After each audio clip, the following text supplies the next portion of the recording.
Então, meu irmão, com vocês, Fernando Vieira Filho, que tem um assunto, ele falou antes, em off para nós, o assunto que ele vai tratar hoje aqui.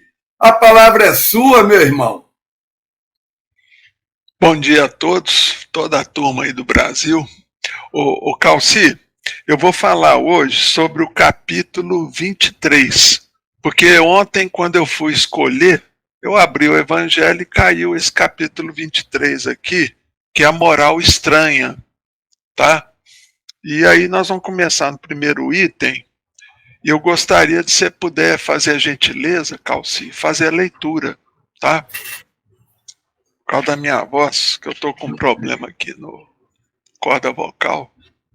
Sem dúvida, vamos lá, o item 1, não é? Pode, Capítulo começa. 20, capítulo 23, Kardec deu o nome de estranha moral, quer dizer, ensinamento estranho, ensinamento difícil de entender pelas palavras. Né? Olha só, odiar os pais.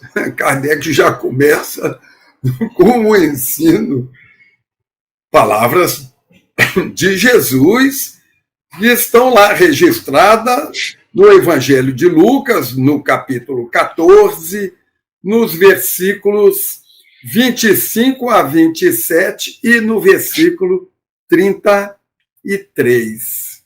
O que disse Jesus que soou estranho? Como nas suas pegadas caminhasse grande massa de povo,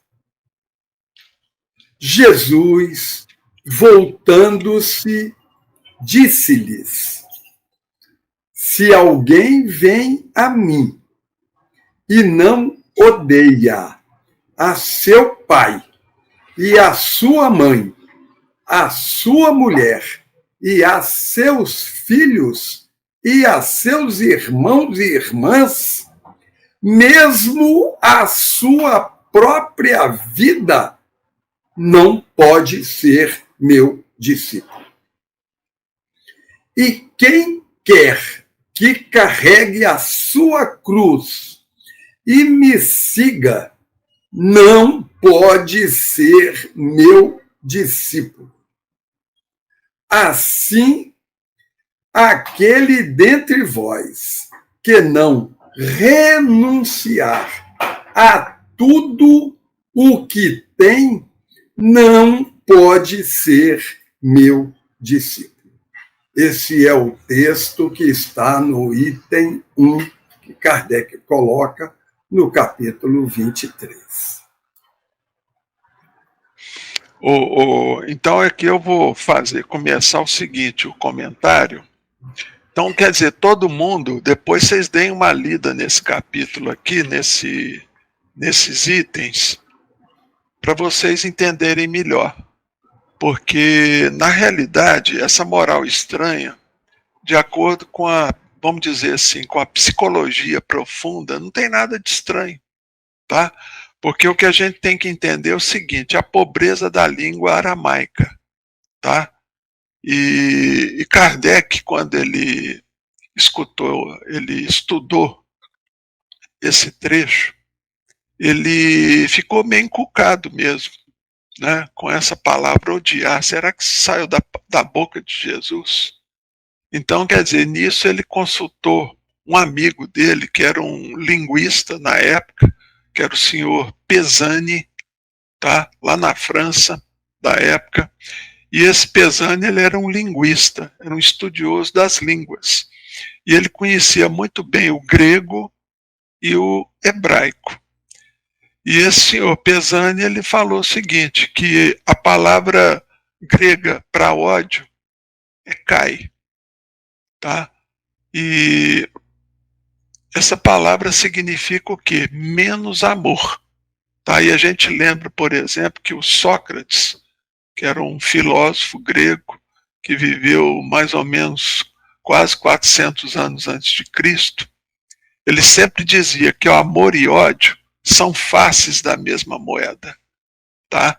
E hoje a gente vê, por exemplo, a ciência da psicossomática, que é uma especialidade, que eu sou especialista. Então mostra o seguinte, que o ódio, na realidade, é o menos amor. Isso aí corrobora aquilo que o senhor Pesani falou para Kardec, que do grego o ódio quer dizer menos amor. Quer dizer, e a gente lembra, por exemplo, no livro Apostilas da Vida, que foi psicografado por Chico Xavier, que era do André Luiz, lá no capítulo 17 desse livro, Apostilas da Vida, tem um texto que chama Tudo é Amor. E lá no último parágrafo desse texto, o André Luiz fala que até o ódio, que a gente julga ser a antítese, quer dizer, o contrário do amor, não é nada mais, nada menos que o amor que adoeceu gravemente. Então, na realidade, o ódio é o amor. E no sentido que nós estamos vendo aqui, é no sentido que o Cristo, na época, ele falou que para seguir ele, realmente, a gente tem que desapegar. Então, esse odiar, que o Cristo falou, odiar pai, mãe, parentes, irmãos, essas coisas, marido, mulher, isso aí, na realidade, o que ele quis dizer é o seguinte, a gente tem que procurar o quê? A combater o desapego. Aliás, combater não, desapegar, tá? Porque o apego é uma das coisas que estraga o amor. E a gente vê, por exemplo,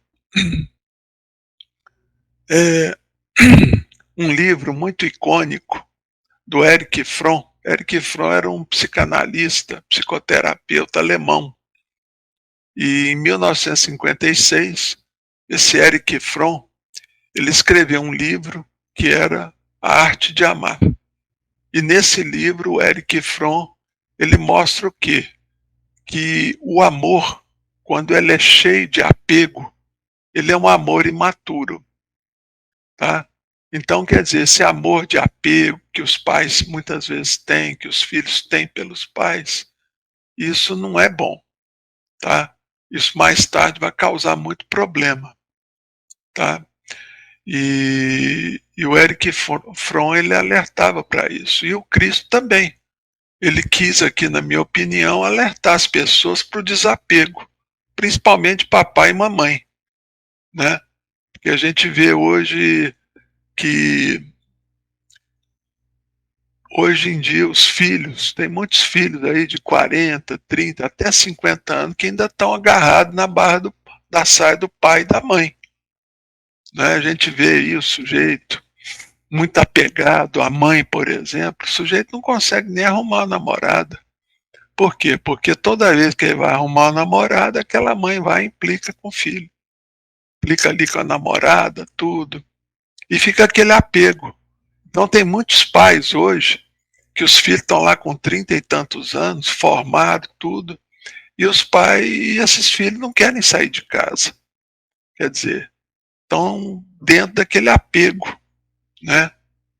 E isso é muito ruim, tá? Porque a gente vê que esse apego, muitas vezes, ele impede a pessoa de evoluir, de crescer tanto na profissão quanto na vida, porque a pessoa, quando é muito apegada, ela não aproveita as oportunidades da vida, principalmente o apego que tem pelos pais e pelas mães. Então fica ali agarrado na barra da saia da mãe a vida inteira, né? Ou então agarrado na barra da calça do pai. Então, quer dizer, os pais, eles têm que trabalhar isso nos filhos para desenvolver nos filhos o desapego, né? Porque o pai que é bom, a mãe que é boa, é aquela que cria o filho para a sua desnecessidade. Olha bem o que eu falei, desnecessidade, tá?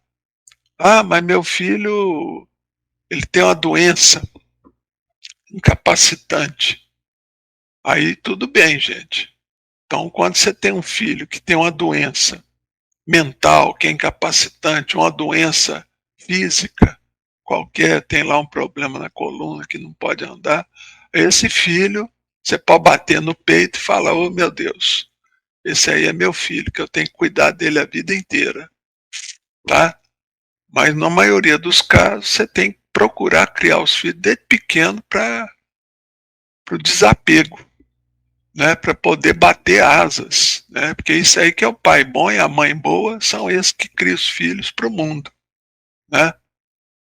E isso aí o povo latino, por exemplo, eles têm uma dificuldade muito grande de fazer isso, né, nesse exercitar esse desapego. Isso é muito comum entre os povos que a gente chama povos anglo-saxões, né? Você vê, por exemplo, os americanos. Quem já assistiu o filme americano aí de família, tudo, vê que lá o jovem, por exemplo, quando está com 18 anos e ele vai entrar numa faculdade ou vai para uma universidade, ali já desliga da família praticamente, né? Porque, por exemplo, lá nos Estados Unidos, as universidades, elas já têm os alojamentos em que os estudantes vão estudar e já ficam internos lá, né? Já ficam hospedados dentro da universidade. Então isso é muito importante. E o que a gente vê, por exemplo, no Brasil, nesses países latinos, é esse apego ainda. Os pais não conseguem desapegar e nem os filhos. Ficam ali grudados naquele amor, que muitas vezes é um amor que está ali meio perturbado, aquele amor muito imaturo, né? Carregado de apego, carregado de expectativas, né? Então a gente tem que procurar o quê? Criar os filhos para desnecessidade. Então Cristo, provavelmente, quando ele falou em odiar pai, mãe, estudo, a família, os parentes, quer dizer, ele estava exatamente que para seguir o Cristo, gente, não é fácil. A gente sabe disso. E a maioria dos grandes missionários do Cristo, a gente vê, por exemplo, Chico Xavier, o Divaldo Franco, aqui no Brasil, né? E entre outros aí até anônimos, eles eram solteiros. A maioria era solteiro, não tinha como casar. Se casar, quer dizer, poderia atrapalhar aquela missão, né, de servir o Cristo na sua totalidade, né? Ah, tem filho, ah. Então você vê que nessas questões os grandes missionários sempre foram solteiros, né? Quer dizer, tinha pouca família, vamos dizer assim, para atrapalhar. Porque a gente sabe que atrapalha, né? Porque a família exige cuidados, exige um monte de coisa. Então as pessoas têm que optar, né? E trabalhar esse desapego. Então, por isso que eu imagino que o Cristo ele tocou nesse assunto e muita gente assustou com isso, né? Mas isso é devido à pobreza da língua, né? E também as traduções que foram feitas também, porque cada tradução que tem, que é feita de um livro, por exemplo, é quase uma traição, né? Porque sempre existe vamos dizer assim, uma pequena adulteração, né? Então, quer dizer, a gente vê, por exemplo, essa questão do desapego e que tem que ser trabalhada, tá? Então, quer dizer, o Cristo, para seguir o Cristo não é fácil. A gente está sempre vendo aí as dificuldades, né? Você vê o Chico, por exemplo, o Chico, eu lembro, por exemplo, que ele ia toda terça-feira na casa do meu sogro. Meu sogro é o doutor Elias Barbosa. E ele já morreu tem uns 13 anos. Mas o doutor Elias, ele sempre fazia a revisão dos livros do Chico. Então o Chico sempre procurava ele para trabalhar essas revisões. E então o doutor Elias, o Chico ia toda terça-feira. E foi lá que eu conheci o Chico. Na época eu estava namorando a filha do doutor Elias, tudo. E o Chico era uma pessoa que extraordinária nesse campo. Tinha um conhecimento, uma cultura muito eclética. Então ele sempre falava dessa questão do desapego, da dificuldade. Porque o Chico, por exemplo, a gente vê, ele sofria muita perseguição, sofria inveja, tá? O povo tinha muita inveja da bondade dele, da mediunidade dele. Você vê que coisa. O que a inveja desperta, né? Então, quer dizer, esse desapego. Então a gente, nessa questão aqui do odiar pai e mãe, da estranha moral, inclusive lá fala deixar pai, mãe, filhos, né? Que é lá no item 4, deixar pai e mãe. Nesse item aqui ele fala que tem que ter esse desapego. Então, tem outras coisas também, não vim trazer a espada, deixar os mortos enterrar os mortos. Então a gente vê que o Cristo ele era muito incisivo nisso, nessas questões. E a gente vê também que ao longo dos séculos, muita passagem do Cristo ela foi adulterada, principalmente a questão da reencarnação. Tá? E a gente lembra que, por exemplo, naquele concílio de 535, do ano 535, que foi um concílio que foi conhecido como Concílio de Constantinopla. Nesse concílio aí, o que foi feito? Foi abolido a reencarnação. Porque até então os cristãos da época, eles tinham convicção na reencarnação. E a gente sabe que quem decidiu isso na época, abolir a reencarnação das escrituras, foi o imperador romano lá de Constantinopla, Justiniano I. Aí o Justiniano pensou, realmente, vamos acabar com a reencarnação, por quê? Porque aí o pessoal vai pensar que tem uma vida só e nós vamos poder controlar mais os fiéis. Porque vão ficar com medo de falar, quer dizer, se existe uma vida só, então quer dizer, essa questão da reencarnação, ela foi abolida nesse concílio de Constantinopla, que ficou conhecido como Concílio Ecumênico de Constantinopla, do século VI. Então, quer dizer, muita coisa foi adulterada, foi tirada das escrituras do Evangelho, a questão da reencarnação. E a gente não sabe o que mais foi mexido nisso, né? Só mesmo a gente tendo esse conhecimento e quando a gente passar para a vida maior, que nós vamos conhecer tudo na sua realidade profunda. Então, quer dizer, muita coisa que o Cristo falava, negócio de espada, tal, passar, aquilo ali pode ter sido confundido, tá certo? Nas traduções, nesses concílios que foram feitos. Então, quer dizer, o pessoal mexeu muito no Evangelho. Então, é o que a gente tem que ter sempre é esse bom senso, né?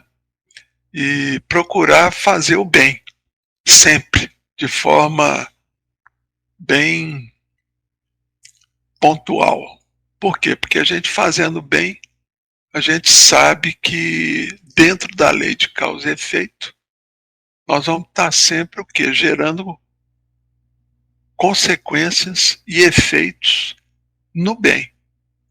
Então, é lembrar que a finalidade de vida numa encarnação é fazer o bem. Isso aí o Emmanuel falava muito. Tá? Porque perguntava qual que é a finalidade, o propósito de vida do ser humano quando reencarna. O Emmanuel era taxativo. Fazer o bem. Fazer o bem, o bem, o bem. Então a gente tem que preocupar com isso. Tá? E nessa questão do desapego, procurar desapegar. Papai, de mamãe, dos irmãos, dos titios, dos primos. E sempre buscando o melhor. Não é isso, Calci?